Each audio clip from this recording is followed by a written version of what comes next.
What is going on, everybody? What is going on? The Catch fam, my name is John Dawson, and in today's video, we will be breaking down our Week 18 waiver wire additions for the 2022 fantasy football season. If you guys do enjoy today's content, be sure to hit that like button on the way in. Hit that subscribe button, of course, if you are new to the channel.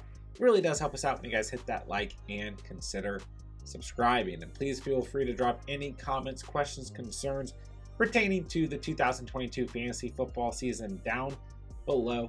I'll get back to you guys as soon as I possibly can. For those of you guys who play through week 18 of the NFL season, I'm here for you guys. I'm happy to answer any of your questions at any position. Whatever you guys need, let me know in the comments down below. I'll give you my thoughts and opinions. Without further ado, let's hop into today's video. All right, taking a look at the running back position, Tyler Algier still sits at just 53% rostered. He had another productive week in week 17 against the Arizona Cardinals. 16.5 fantasy points, 83 rushing yards, and a touchdown. He now has double-digit fantasy performances in his last 3 games. Really a nice finish to the season for Tyler Algier.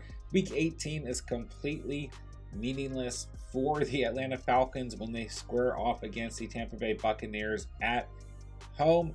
But this young Falcons team is trying to figure out who they are. What momentum are they going to have going into next season? Is Desmond Ridder going to be their starting quarterback? What do they really have out of some of these young offensive players like Ridder, Drake London, and Algier? So I really think that Tyler Algier could finish off the season quite nicely. He's still a rookie. There's not really any real reason to sit him through this game. I think Algier, even in a relatively tough matchup against the Tampa Bay Buccaneers, has to be one of the top added running backs going into week 18. Next up on the list, we've got Zach Moss, who ultimately has been the starter for the Indianapolis Colts at the running back position since JT has gone down. Hasn't done a lot fantasy-wise, 8.1 or less points in the 3 games since JT has gone down with that injury against the Minnesota Vikings, but he gets the Houston Texans in week 18, the team allowing the most fantasy points to the running back position. So if you're desperate for a running back, I do think that Zach Moss could bring some value to the table purely based on his volume and the matchup against the Texans. Next up, we've got James Cook, who's a little bit higher overall, rostered at 65%. But at the end of the day, the time I'm recording this, Monday Night Football has not been played yet, so I don't know how he's going to look against the Cincinnati Bengals. But regardless of how he looks in that matchup, week 18's matchup against the New England Patriots could be important, A, for the Patriots to make the playoffs, and B, for the Buffalo Bills to get the best possible seeding. And depending on how things go throughout the AFC, potentially even the #1 overall seed for the Bills. So I still see a competitive game script in week 18 for the Bills, and James Cook should be heavily involved within that game plan. Last but not least, I've got Chase Edmonds of the Denver Broncos. We saw Marlon Mack suffer an injury, and Latavius Murray is still the lead back for the Broncos, but at the end of the day, the Broncos like to utilize more than one running back. So keep an eye on Marlon Mack's injury. It's a hamstring injury, so there's a strong chance he misses week 18, and it's a good matchup against the Chargers for the Broncos. Nothing at stake whatsoever for the Broncos, but similar to how they played against Kansas City in week 17, I think they continue to play for some pride and whatever momentum they can establish here at the end of a really disappointing season.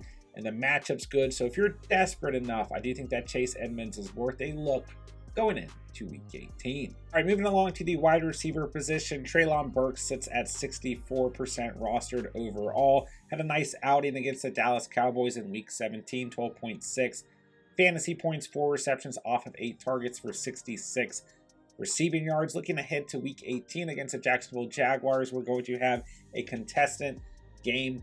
Obviously, the winner of the Jags and Titans will take the AFC South. I definitely think that Treylon Burks will be heavily involved within this game. Maybe not the most massive ceiling, but still a player we need to consider rostering if he's available in your league. Robert Woods, 54% rostered. I do want to mention, had a touchdown last week and 39 receiving yards. Could be some chemistry moving forward into week 18 between Josh Dobbs at the quarterback position and Robert Woods. So keep an eye on Woods as well as Treylon Burks. Moving along, we've got Rashid Shaheed of the New Orleans Saints, a player who has had double-digit fantasy points in 3 of his last 4 matchups. We've mentioned Shaheed once or twice in the last couple weeks. Still sits at just 5% rostered. He gets the Carolina Panthers in week 18.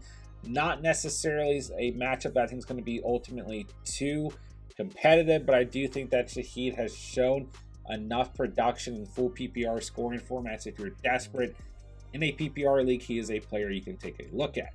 All right, another week of talking about the Giants wide receivers. Isaiah Hodgins is still somehow just 6% rostered, and Richie James is just 23% rostered. We've been talking about both of these receivers for quite a few weeks now. Hodgins had 14.2 fantasy points in week 17, and Richie James had 20.6 in week 17.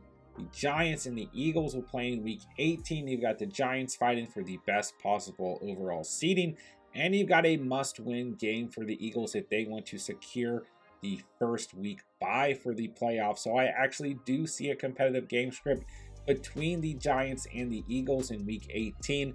Hodgins and James are both solid flex plays. If you play through week 18, there is a likelihood that they are available with how low they are rostered overall. Moving along to KJ Osborne, he has double digits in 3 of his last 4 fantasy games, a touchdown in 3 of his last 4 fantasy games.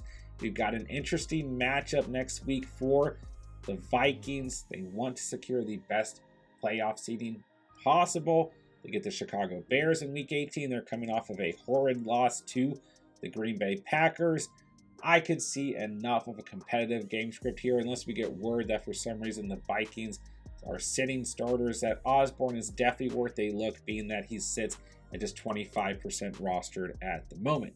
Last but not least, for those of you guys in really deep leagues, especially PPR leagues, you can take a look at T.Y. Hilton. Why not? He's looked productive enough in the last 2 weeks with 50 or more receiving yards in his first 2 games with the Cowboys that you could consider him. He sits at about just 3% rostered on average. He gets the Washington Commanders in week 18. Ultimately, I do believe that the Cowboys are going to try and win this football game. There's still enough teams with the same record at the top of the NFC that I don't see why they wouldn't try to go out and win this football game. So once again, Hilton, deep leagues, full PPR leagues, take a look. He's at least looked somewhat productive if you're desperate for a wide receiver in the flex spot moving in to week 18. All right, moving on to the tight end position. Taysom Hill sits at 46% rostered. We talked about Hill last week, and I really made an argument for him. You know, going into week 17, is your tight end 3 in standard scoring, your tight end 9 in full PPR, and was sitting at like 30% rostered. You know,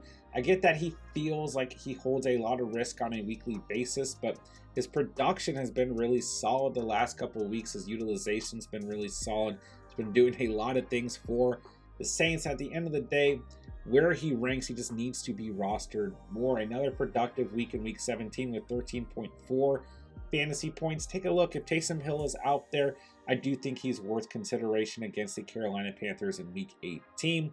I also think Juwan Johnson is still a player worth looking at if you are desperate at the tight end position. Gave us a big stinker in week 16 when we had faith in him, but he came back in week 17 with 11.2 fantasy points, 5 receptions for 62 receiving yards. He sits at just 22% rostered. I do think that Juwan Johnson, a player I've been a huge fan of all season long, is worth a look.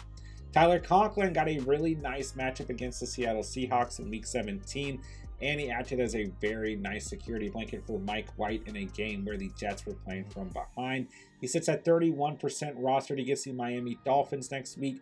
Ultimately, we saw really good production out of him due to the game script, so be a little bit wary of Conklin, but he did have 14 points against the Seattle Seahawks, 6 receptions and 80 receiving yards, one of his best performances on the season. So if you're desperate at the tight end position, I do think Conklin is a player you can take a look at, but I just don't know how good the game script will be for the Jets next week.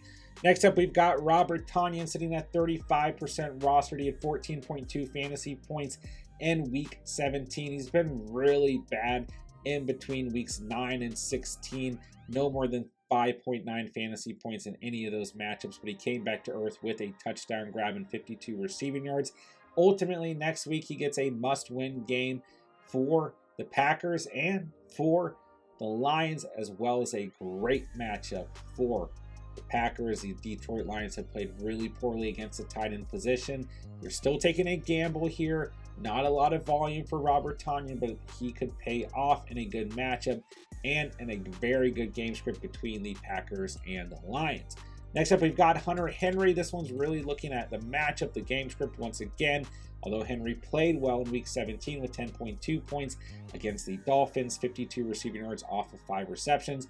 Next week, he'll get the Buffalo Bills, a game that both teams are going to be wanting to win when it comes down to playoff seeding. So Hunter Henry, worth a look if you're desperate at the position. All right, Hayden Hurst is returning to action from injury in week 17. At the time of recording this, Monday Night Football has not been played yet, but keep an eye on how Hurst looks. He's sitting at 45% rostered, and if the Bengals lose to the Bills, well, next week you're going to have the Ravens and the Bengals in a tiebreaker for the AFC North. They both have made the playoffs, but there is a chance that the Ravens can take the division. There's a lot of seeding at stake here. So these are the things we're looking at with a lot of these players is what does a game script look like next week? How competitive does it look? And I think that Hayden Hurst could be in a competitive matchup. Last but not least, we've got Trey McBride.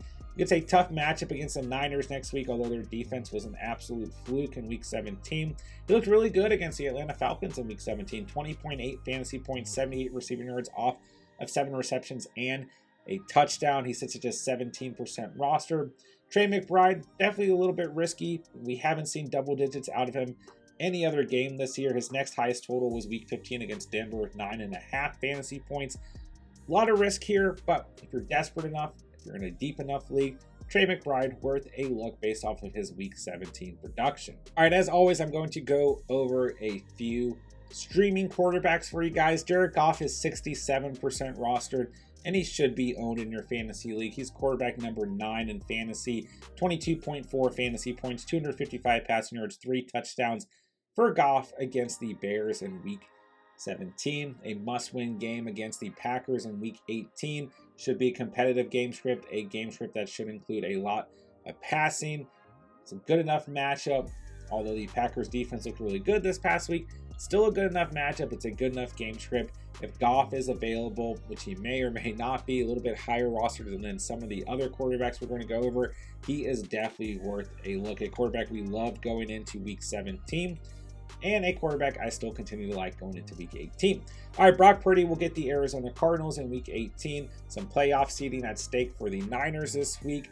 I do think that Purdy is a safe start this week. That's really how I've looked at Purdy over the last couple of weeks. He's a safe start, not a super high ceiling, but I won't be surprised if he locks up 18 or so fantasy points for you. Just a safe quarterback to stream going into week 18. Next up, we've got Danny Dimes. He's 56% rostered. He gave you his best fantasy performance in week 17 against the Colts. 36.1 fantasy points, 177 passing yards, 2 passing touchdowns, 91 yards on the ground, and 2 rushing touchdowns. A monster day for Danny Dimes. He gets the Philadelphia Eagles. Like we mentioned earlier in week 18, I do expect this game script to be relatively competitive. I do think that Danny Dimes, sitting at 56% rostered, your quarterback 10 on the season, is definitely a quarterback to consider moving into week 18. All right, if you want to gamble like anything, if you play in super flex leagues, if you play in double quarterback leagues, whatever it may be, Jarrett Stidham is worth consideration. He is rostered in 1% of fantasy leagues. 28 fantasy points against the San Francisco 49ers in week 17. A game no one saw coming, a performance no one saw coming. Kudos to our boy Jarrett Stidham. 365 passing yards, 3 touchdowns, 2 picks, 34 yards on the ground. Ultimately, a really good day for Stidham. He gets the Kansas City Chiefs in week 18. Obviously, if the Raiders played as well as they did against the Niners in week 17, they're going to continue to fight through week 18 just to see what this team has in general, right? Against the Kansas City Chiefs. The Chiefs are allowing a lot of points to opposing quarterbacks. The Chiefs are going to want to win this game when we look at overall playoff seeding. I do think that Stidham is a risky move, but a player we can consider going into week 18. Last but not least, I've got Sam Darnold, who's had 21 or more fantasy points in his last 2 performances, 9% rostered. Another really solid double quarterback or super flex play here. 341 passing yards in week 17, 3 touchdowns, a pick, 20 yards on the ground. Against the Saints in week 18, not necessarily the best matchup, not the worst matchup, but overall, Darnold, a quarterback worth looking at. He's probably available in your respective league. And that'll do it for today's video. If you guys did enjoy the content today, be sure to hit that like button on the way out. Hit that subscribe button, of course, if you are new to the channel. It really does help us out when you guys hit that like and consider subscribing. Please feel free to drop any comments, questions, concerns pertaining to the 2022 fantasy football season down below. I'll get back to you guys as soon as I possibly can. With that, I'll say thank you guys so much for watching and or listening, and remember, you saw it here on The Catch.